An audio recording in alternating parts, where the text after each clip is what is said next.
Am I? I'm cooking in the outdoors on the Murray River in South Australia. This place is just beautiful. I can hear the birds, the sun is shining. So I'm going to cook something really simple and show you how easy it is to cook outside. What we're going to be making is a fennel and apple relish to go with a beautiful pork chop. Have a look at that pork chop. This is how I like mine, a little bit of fat through it to keep it nice and moist. So I'll cook that in a second, but let's get onto this relish. First of all, heat that up with a little bit of olive oil. And then we'll add our onion. So 1 onion, finely chopped. We want to cook this until it's slightly soft. And just to draw out some of the liquid, I'm going to add a little bit of salt now. I'll add a little bit more later. And a touch of pepper.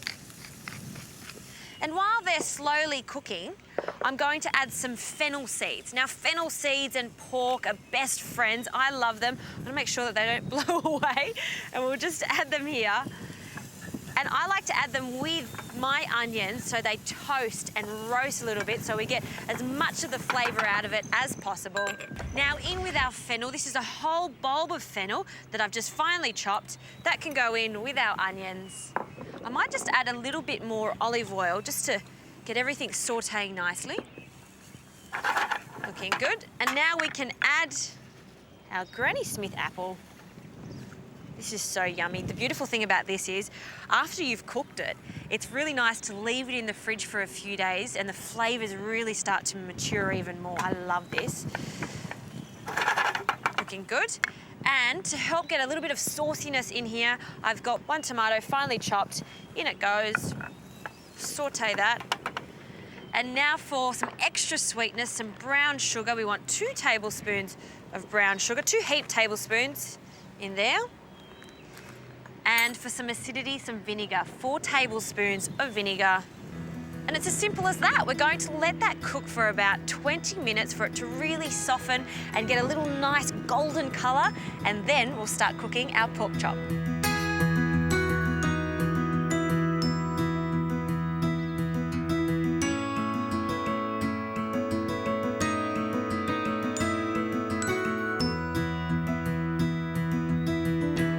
Doesn't this just look so yummy? Everything's lovely and soft and caramelised, so delicious. Now this is just lovely cold, or as I'm serving it today, room temperature. So we can put it to the side and now we can focus on this yummy pork chop. I've got a griddle pan here that's nice and hot. So a good drizzle of olive oil on both sides of this beautiful pork chop here.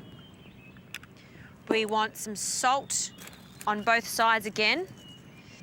Some pepper, and last but not least, I've got some lemon thyme here, and I'm just going to pick off some of the leaves and just press it into the pork there. You know, get your hands in there, press it down. You can see how tender this is. Yum. All right, into the pan it goes. So that's really, really hot. We've got some sizzle.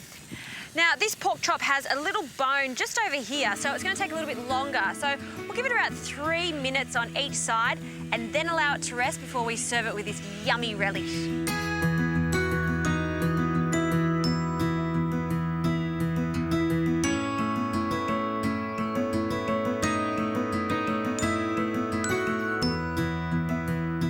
This pork chop is rested now, so we'll just plate up onto this beautiful plate here.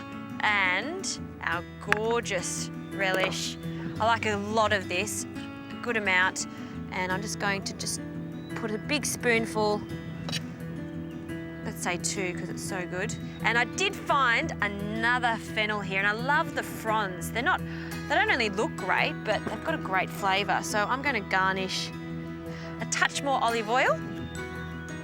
And yeah, you could have some roast spuds with that, a little bit of mashed potato, but I think that is good enough as is. This is the life, really. Pork chop, apple and fennel relish, and look at that view. Not a bad place to have a really nice, yummy lunch.